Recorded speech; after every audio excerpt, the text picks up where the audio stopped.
Joining us now is Democratic Congressman Ted Lieu of California. He serves on subcommittees that focus on the internet and on homeland security, and his district includes Malibu and Santa Monica. Congressman Lieu, good evening. Thank you, Joshua. Honored to be on your show. I wonder what you make of the president's comments about this hack. Is there any evidence that China might have had anything to do with this? We do know that China is very technologically sophisticated, and this is not beyond their capability, but do we know that this was China? Their answer is no. What we do know is that in 2016, Russia engaged in a sweeping and systematic attack of our elections, including a massive cyber hack. And we know that Russia continued to attack the United States in these last 4 years, including this very recent hack of SolarWinds that Secretary Pompeo said was essentially done by Russia. I do not understand why Donald Trump still has yet to condemn Vladimir Putin for any of his attacks on the United States. I don't understand why, when it comes to Putin, Donald Trump bends the knee. Something is really wrong with our president when it comes to Russia. How do you think this hack happened? Do you think this is more about Russia's technological sophistication here, or is this the kind of thing where you had enough federal employees who just refused to update Windows on time and it exploited a vulnerability that could have hit anybody? We do know from public reporting that on the dark web, they were selling access to SolarWinds, which was the company that was hacked. And this company had at least over 18,000 customers that may have been affected, including numerous federal agencies. The reporting also says that one of their passwords was literally SolarWinds 123. If that's true, then SolarWinds should be firing its employees right now who are responsible for that. At the same time, we know that the Trump administration also eliminated multiple positions in cybersecurity, including a National Security Council position in cybersecurity. And in 2019, a number of cybersecurity administration officials left. So it's no surprise that our cybersecurity has been weakened and foreign powers took advantage of it. SolarWinds 123, really? Seriously? Please tell me you just made that up, Congressman. That is the dumbest thing I ever heard. It may have been SolarWinds 1, 2, 3, 4, now that I think about it. Okay. For those of you who have passwords like that, do yourself a favor. Go Google password generator right now and make up an honest-to-God, not stupid password, because that is a very bad password.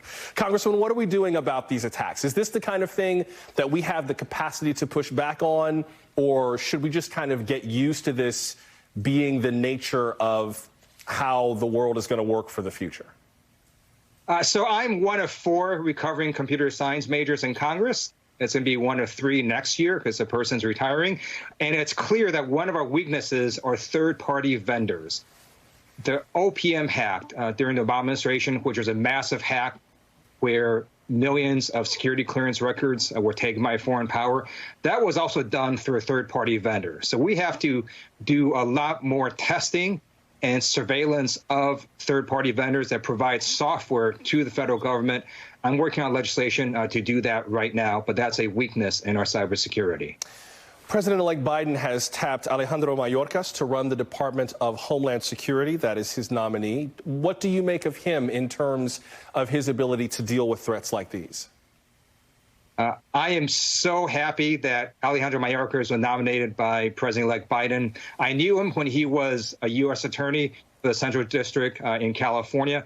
He is an amazing, smart, passionate, hardworking person.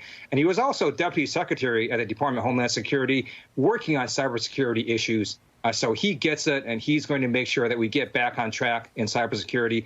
At the same time, we have to streamline cybersecurity in the federal government, because right now you have the Department of Homeland Security, you have the Office of Management and Budget, and then previously you had a cybersecurity czar. So it's all over the place. I think we need a central point of contact.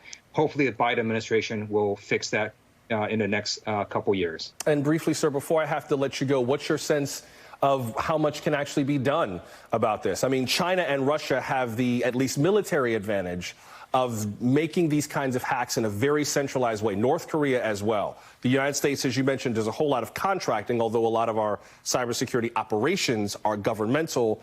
This feels like we're fighting a very asymmetrical war with countries who just don't play by the same rules as the United States plays by. Are you more optimistic about the future or more pessimistic about the future? I am optimistic because we do have the Biden-Harris administration coming in that will take cybersecurity much more seriously. They also believe in facts and in science, so that's good. In addition, we know that we have not enough cybersecurity professionals, not only in the private sector, but also the public sector. So I have legislation, which is the New Collar Jobs Act, that would provide a tax credit for companies to send their employees to get trained in cybersecurity, because we just need more cybersecurity professionals at all levels of government, plus in the private sector. Conversation for another night. I'd love to talk to you about the future of recruiting cybersecurity professionals, because you're right. There's been an effort for years to try to get more people to, if they're looking for a career shift, to consider this as a future career.